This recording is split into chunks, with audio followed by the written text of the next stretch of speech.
guys, we're going to talk about breathing. I find most patients are breathing improperly, and it's just a vital function that, if done well, I feel strongly eliminates pain as well.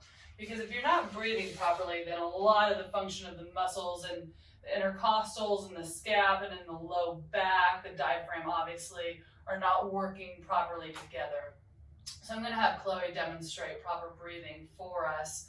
What should happen is that horizontally, the ribs should expand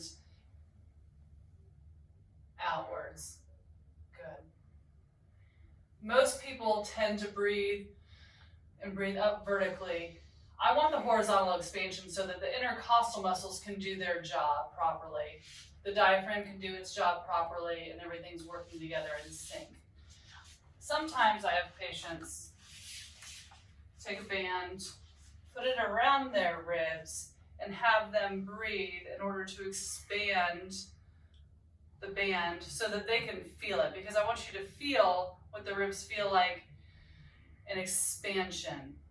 And that should be every time. You're relaxed everywhere else, the ribs expanding, the posture's perfect.